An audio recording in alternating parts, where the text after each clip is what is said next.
rescue. Fast forward to Seoul. Come there, everybody! Minions are now in the McDonald's Happy Meal. And so are these McNuggets. Huh? Hey, hands off. Oi, those were my McNuggets. And don't forget, you can choose a book or toy with every Happy Meal. Some fun, some food, it's all inside this Happy Meal. Minions Happy Meal until the 20th of July. Subject to availability, served from 11 a.m. Book or toy choices between toy or book, not a specific item or range. Where can our trains take you this summer? Whether it's a much-needed catch-up with friends or a family day out. Our advance tickets are now available throughout summer. To get you there safely, we're cleaning our trains before, during and after your journey. Remember to book ahead for your socially distant seat via our app or on avantywestcoast.co.uk. Avanti West Coast, wherever you're going, we're right there with you. Everyone prefers a choice. Who'd want just one type of coffee? Sorry, sir, it's a macchiato or nothing. Or one size of shoe? Yes, madam, they are a size 12, but if you wear some very thick socks. So don't let a limited credit history completely limit your choice of credit card. Check if you're eligible for a Barclaycard Forward credit card at barclaycard.co.uk. 33.9% APR representative variable. Subject to application, financial circumstances and borrowing history. T's and C's, ID and fraud checks apply. New customers only. Too loose? No, badly fitting shoes are so on trend. I'm sorry, you have progressive memory loss. When you hear these words, the outlook is bleak. But at Recognition Health, the brain and mind experts, we're working to change that. Volunteer for our clinical studies to receive free access to a new generation medication, as well as comprehensive medical screening. With your help, we can change the future of MCI and Alzheimer's disease. Progressive memory loss. Go to brainandmindexperts.com. It may be small, but it is mighty. Yes, this little green sphere created a natural fertilizer which nourishes the soil. No small thing for our planet. Because they make products that absolute to bones and muscles too. So tonight, let's eat like the world depends on it. What would be pesto, pasta, and tartare? Sensibles, helping everyone eat better. To learn about how peas can benefit your health and the planet, visit about.sainsbury's.co.uk/helping everyone eat better.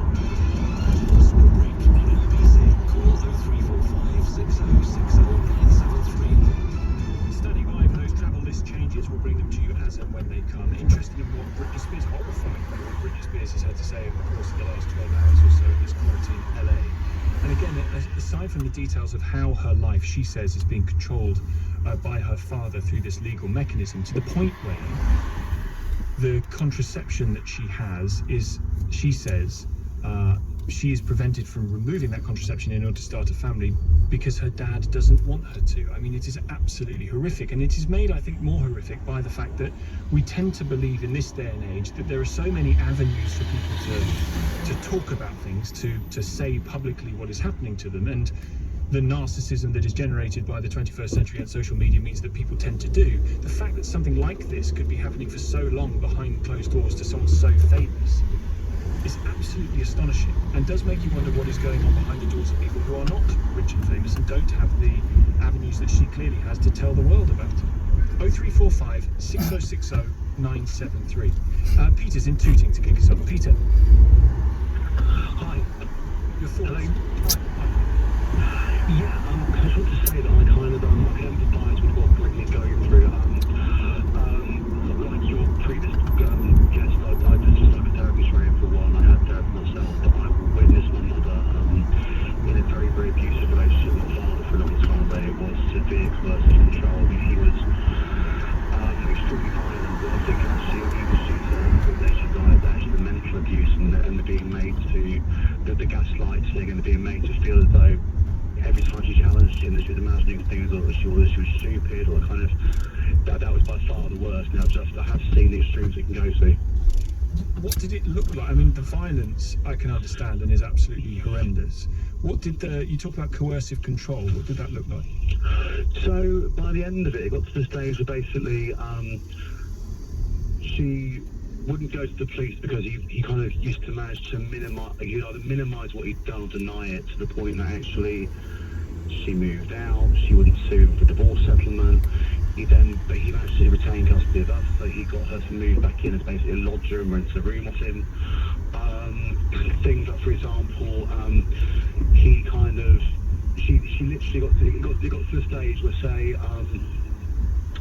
if something wasn't done correctly, he would break a cup and then say, well, that was your fault that you broke that. And it was really kind of quite, to watch it, it's quite unsettling, sort of, because it's like someone being held hostage. It's the only way you can explain it. And over the years that took place, it must have ground her down. But clearly, Peter, in your description of it, she knew, your mother, that there was something, that this wasn't right, and she didn't want to put up with it. Yeah, I think kind of it was difficult to have the changes in the law that came in. The changes in the law that people like Jess Phillips have campaigned for recently, where you no longer need a victim's statement to have someone kind of prosecuted for violence, and then also the coercive control laws that's come on the back of that.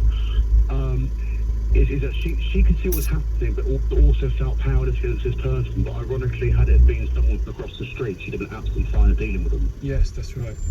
Was there, yeah. Is you said that sadly you've lost your mum now. Is your dad still with us? No, that's the only joyous thing to come out of it, is he's also departed. Look what this awful world, but yeah. No, but it was interesting, even confronting him as the abuser years later. He still couldn't actually. A bit like Brittany's dad, this whole thing about I've done nothing wrong, I was protecting, I was taking care. Even years and years later, he couldn't actually face the fact that he'd done anything wrong. What did you say, as you grew up and became aware of what was going on and got older? What did you say to him about his behaviour towards your mum? I just said to him, look, again, because these people, they offer at such a level, they're kind of very, very... So if you notice now how Brittany's mother has suddenly spoken out because she's spoken out, it's a bit like a house of cards. You flip one, they'll know that it's not coming along. But I said to him, why have you done this? What's going on? Why is your behaviour like that? And he went, no, it's not my fault. No, you don't understand. You don't understand what you're talking about. And it's really, really interesting. And he had those sort of narcissistic personality traits that he couldn't accept when he done something wrong. It's been, as you say, a nightmare for your mum to live in, but a nightmare that she felt that she had to keep returning to. Yeah, I think it's an interesting thing because of the whole gaslighting process, which the previous... I have to say, Peter, I hear that word a lot, and I'm never entirely sure what people mean by it. So it is kind of, for example, like she said about the lady who was abused by her husband when he kept turning the gas light down. Yeah. It could be something as simple as, that wall's not white, it's green or something. It literally, where they'll something erode at somebody's basic sense of self. They'll kind of actually, they'll question even the most basic things come out of their mouth because someone with so grandiose has superiority has chipped away at them and told them they're wrong. I get to feel this soup, and I think also, like what Brittany's father has done with her, because their number one weapon is to isolate these people from their network. That's how they manage to operate at that level. And it's amazing that someone like, as you say, someone like Britney Spears can be isolated in that fashion, given the world's attention on her. Peter, thank you so much for your call. Bobby's in Buckner Regis. Hi, Bobby. Hi there. Hi. Your thoughts, sir? I just thought I was about to call after your question regarding what is the equivalent in this country. In this country, we have a law called the Mental Capacity Act 2005, which protects people's rights to make their own decisions. It applies to me, it applies to you, it applies to all your listeners. But it also gives a framework whereby if someone lacks capacity to make a particular decision at a particular time, it allows individuals who are involved in their care and treatment to take decisions in their best interest. And what the law is very explicit about is that actually someone can regain capacity. And in Brittany's case, obviously, she signed this over, which would probably be similar to something like a lasting power of attorney or deputyship in this country. That basically means that for two areas, health, welfare and finance, someone can take control of those areas for you in your life. And there's been a number of cases over the years which have been well documented that where people have taken these abilities that are given to people in authority like myself and abused those powers. In what way? They take advantage in the same way that in terms of Brittany. So just taking their money from them because they've got this authority that says I can control your money, taking decisions that aren't in their best interest, but then making it seem like they are. And one of the protections that the Evidence Capacity Act applies in this country is that actually there are certain decisions that we can't take for somebody, such as wishing to start a family, having children, contraception, and getting married. So we people are protected from someone else making those decisions for them in this country. Even other people who would otherwise not be able to make decisions for themselves because of a mental health condition. Yeah, so we have the establishment of the court of protection in the event that someone who has capacity. So we can assess someone's capacity to consent to get married, but we cannot take a decision for them on their behalf. If that kind of decision is going to be taken, it has to be taken by the court of protection. And for the people who end up through not because they're trying to take advantage of them, but because of the situation they find themselves in, where a loved one is incapacitated in that way, to mean that they would have to take control. Tell me if I'm wrong, but it strikes me that you know a lot about this because you deal with people in that way. So what is it like to have to tell somebody, a family member, that you need to take control of the personal decisions of a loved one because they can't do it themselves? Well, quite often, given the side that I do, the mental health act, which is slightly different, but with the Mental Capacity Act, it's often the parents are the people that are appointed, or family are appointed as life and power attorneys, or deputyship in the same way that Bradley's dad has a conservator. And we are obligated by our registration to the Capability Commission, to the law, in terms of the Mental Capacity Act, but we're making decisions that we're no longer making decisions with the Mental Capacity Act 2005 unilaterally. So one person cannot decide that my son are no longer allowed to go to the park. It has to be a decision that is that people take in their best interest in a bit. So I might be involved, family might be involved, social worker, the people that are interested in that person's care would be involved in that decision. So there are protections in this country that prevent that kind of thing from happening. This is probably terrific to speak to you. Genuinely, in fact, I'd never heard of that before. A deputy chair, I've never really heard of that. Thank you very much indeed for your call. 0345 6060 973. Listening to Tom Swan on LBC. Breaking news about the travel business spec edition. So we haven't got it officially from the UK government yet, but we do seem to have the new green list as announced by the Northern Irish government. Now, they had previously said they would effectively pretty much follow England's lead. So it is safe to say, I think, that although we're pending this announcement from Grant Shapps, as of 4 a.m. on Wednesday, the following countries will be added to the green list. We have Anguilla, Antigua and Barbuda, the Balearic Islands, Barbados, Bermuda, British Antarctic Territory, the British Indian Ocean Territory, the British Virgin Islands, the Cayman Islands, Dominica, Grenada, Madeira, Malta, and the Pitcairn Islands, as well as the Turks and Caicos Islands. So a few Caribbean destinations possible for green list travel by the sounds of it from next Wednesday, but more significantly for people here to and of course the travel industry, the Balearic Islands, Mallorca, etc., and Malta, big UK target tourist holiday destinations, according to the Northern Irish government, and I suspect we'll have this confirmed by Grant Shapps in the next few minutes, being added to the green list from 4 a.m. next Wednesday. Stand by, we'll bring you more details as and when we get them. We'll also see whether included in the changes the government is making right now is anything to do with quarantining around the amber travel list too, which was one of the things we wondered was going to be brought up today. Don't go anywhere. Tom Swan on LBC 632 News Headlines. Thomas Wells. The Northern Ireland Executive has announced the Balearic Islands, Malta and some Caribbean islands have been added to the UK's green travel list. Boris Johnson has signalled there will also be changes to quarantine rules for some travellers. The Prime Minister says there is a real opportunity to open up for people who've had 2 COVID vaccines. Lewis Hamilton says the decision to allow a capacity crowd to watch the British Grand Prix is premature. Around 140,000 fans will watch the race at Silverstone next month, the UK's largest event since the start of the pandemic. The weather, widespread rain this evening, dry in Northern Ireland and Western Scotland, some strong winds in northern parts of the UK, a low of 9 Celsius. Leading Britain's conversation at the weekend.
this information is dribbling out, and it's not for the first time that it's coming out like this. It dribs and drabs from other sources rather than from the government in Westminster speaking with a one clear voice is not good. We'll speak to Simon Corley, the travel editor from The Independent, in just a moment. First, with the rest of today's COVID news, LBC's Charlotte Lynch. Tom, as we're awaiting an official announcement from the UK government on any changes to the traffic light system, the German Chancellor has called on her European counterparts to require British travellers to quarantine when they get to the EU to help tackle variants. Angela Merkel's urged the rest of Europe to follow her lead and isolate British arrivals. Even though there is reason to be hopeful, the pandemic isn't over. We need to remain vigilant. In particular, the newly arising variants, especially now the Delta variant, are a warning for us to continue to be careful. UK now has the worst coronavirus case rates in Europe due to the spread of the Delta variant. A further 16,703 cases of COVID-19 have been reported across the UK in the latest 24-hour period. Public Health England's weekly surveillance report shows that the rate is worst in those aged 20 to 29 in England. For a second consecutive day, Scotland's seen a new daily record of COVID cases. 2,999 is the country's highest ever daily total since the pandemic began. The latest data shows a further 21 people have died in the UK within 28 days of testing positive for COVID-19, and more than 43.6 million people have now had at least one dose of COVID-19, and 31.9 million have had 2 doses. Downing Street has said no final decisions have been made on whether all coronavirus restrictions will be legally lifted in England on July the 19th. The Prime Minister's official spokesperson has said obviously we want to get back to as close as normal as is possible. However, no final decisions have been taken about what measures are required. Well, earlier, Cabinet Minister George Eustice confirmed the lifting of restrictions would include scrapping legal requirements on mask wearing. 2 million people in England may have suffered from long COVID. The studies found that more than 1 in 3 who've tested positive for coronavirus reported that their symptoms lasted 12 weeks or more. Lee Kennedy from North Shields suffered with long COVID after contracting the virus in April last year. I felt like every other day I was waking up with a new symptom, so the list was just continuous, really painful joints. I was struggling with everyday tasks. It was just by pure chance that one of the doctors had actually read an article from a professor who was suffering with what he had described as long COVID. The NHS has published a £100 million support plan to help people with the illness. Andrew Lloyd Webber's launching legal action against the government over its coronavirus events research programme. He and other leading figures in the industry want results of the pilot events scheme to be published so they know if there's a case to restrict numbers in theatres and music venues. And Silverstone will host a capacity crowd of 140,000 people for Formula One's British Grand Prix next month. The race is on the 18th of July, a day before all restrictions could be lifted in England. It would be part of the UK government's pilot events plan. LBC's Charlotte Lynch reporting. It would seem that the Northern Ireland executive has pipped the UK government to the post in announcing this new travel list, this corridor list. And I'm afraid, based on the announcements that we've got so far, we'll wait for the Department for Transport here to announce it too, but there are going to be an awful lot of disappointed people, I'm afraid. Simon Calder is travel editor at The Independent, joins me live. Thank you for being there, Simon. If this is it, some Caribbean islands and others added to that list, including countries like Malta, the travel industry is going to be up in arms. I'm not sure that it is actually, Tom. Yes, of course, they have been calling. You reported yesterday on the rally in Westminster and across the country, people desperate to get some opportunity to fly. But the absolute crucial thing here is that, slightly against the run of expectations, the Balearic Islands are back on from next Wednesday at 4 a.m. That means you will be able to go to Mallorca, to Ibiza, to Menorca, and between those, they effectively will amass far more people than the whole of the rest of the green list, because those are absolutely key destinations, and it opens up a fairly meaningful summer for the airlines and something that they can work on. So the travel industry, I can absolutely guarantee, is going to say, oh well, we wanted the Canaries, we wanted some Greek islands, the data says you should have had these places and those places, and I absolutely agree with that, by the way. But they will most certainly take all three Balearics. I was hearing different rumours during the day. Ibiza alone was talked about. We've also, by the way, just from the same source, and this is ridiculous actually from a political point of view, we are getting all of this from the Northern Ireland Executive website. About 15 minutes ago, that they updated the website, and suddenly all the information was there, and I would bet you 1,000 to 1 that this is going to be exactly as replicated by the Department for Transport. Somebody has just pressed the button a little bit earlier than they agreed, I think. So going on to the red list, Dominican Republic and its sister country on the same island, Haiti. You've also got Eritrea, Kuwait, Mongolia, Tunisia and Uganda. Of those, it's the Dominican Republic which is going to upset a lot of people. Of course, going on the red list means people coming back have to go into quarantine. I haven't seen yet any countries moving in the opposite direction, but as I say, I'm working on the Northern Ireland government's website, which I'm not brilliantly accustomed to working my way around. What more, Simon, do you think we could expect to hear about changes to quarantine rules? Well, look, if this is anything to go by, it is more optimistic than we had thought. And as you've been reporting, the Prime Minister has been talking about this today. I mean, clearly, it brings all sorts of questions like, well, if it is going to be a good idea, let's introduce it now, in which case we can open up the summer to far more people. And as you've been covering, and indeed Sheila Fogarty was covering before that, well, hang on, what do we do about people who haven't been jabbed? What do we do about kids? How's all this going to work? It may well be that they are still arguing about that and still finishing off the press release that we were promised at some stage this afternoon. Tea time was what I was led to believe, but it hasn't come through yet. However, as I say, I think you can absolutely trust this very, very well put together Northern Ireland website as being the answer. I've actually been following the Welsh and the Scots as well to see who it might pop out from first. Well, Simon, we'll wait there for us as well. We've got LBC's Ben Kentish here in the studio too. If, by the way, these changes have meant that suddenly, out of nowhere, your holiday to Ibiza or any of the other Balearic Islands that have now seemingly, according to the NI executive, and we'll wait for the government in Westminster, but according to that website from Northern Ireland, that those islands are now going to be added onto the green list. Does that open up summer for you? Are you ready to hit book? Are you ready to spend? Are you ready to get out there and enjoy yourself? 0345 6060 973 84850 to text. You can tweet at LBC. Suddenly, summer's back on for you.